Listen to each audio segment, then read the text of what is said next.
Hey class, welcome to part 4 and 5.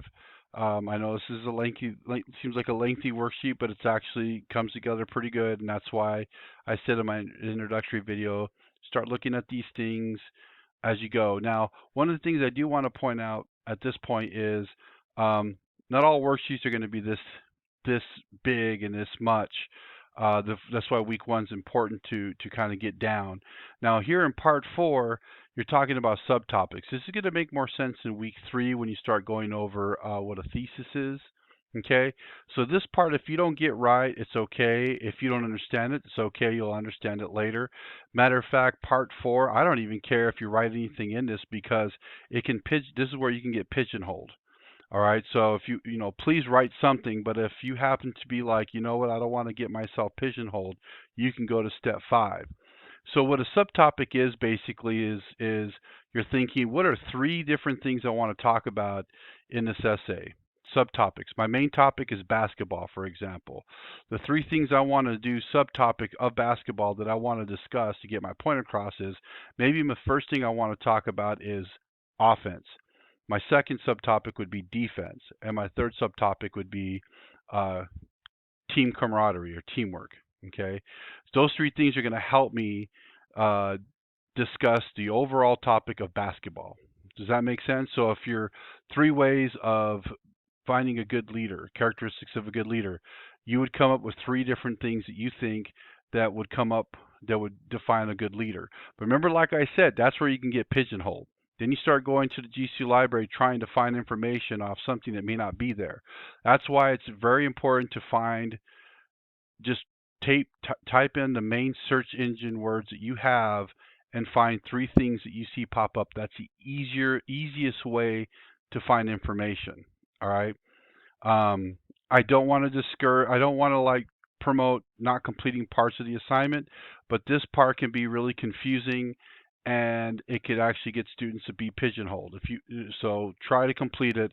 If you have questions about this, message me in the private forum. Part 5 is your training here. Now you're going to go to the GCU library. Remember to watch the tutorials, and it actually gives you the link to the library, and I'll click on that in a second. But you're going to come here, you're going to follow these steps. Step 1, step 2, step 3, step 4, step 5.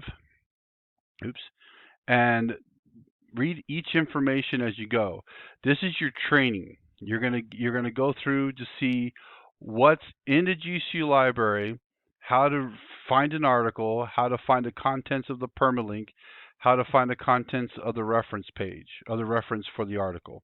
Okay, that's what you're going to do here. And you're going to answer some questions too. So be very thorough with this. This will actually help you with part 6 on finding articles. Okay, because in part 6, and I'll kind of preview it though, you're going to come here and you're going to find 1, 2, 3 research articles. That's all you're going to find. Very simple, very basic. Okay, so once you get through this part here, you'll have an understanding, a better understanding of how you're going to use the library, what the resources on there for, and how you find a permalink. And the permalink is basically the link that you can click on to retrieve the article information at any time. Okay, and that's the links you'll send me in this worksheet down in part 4, so that I can verify your research articles are good. Okay, so this is very, very simple part here.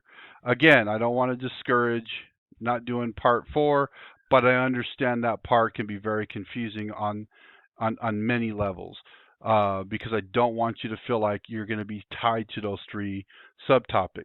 It's easier to find the research and you gain your 3 subtopics from what you find versus conjuring up 3 of your own and then forcing it to try to find information. And the reason why I keep saying that is because that's one of the main problems I see in this class.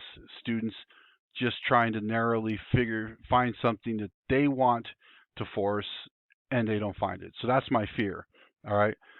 If you have any questions about part 4 and 5, let me know.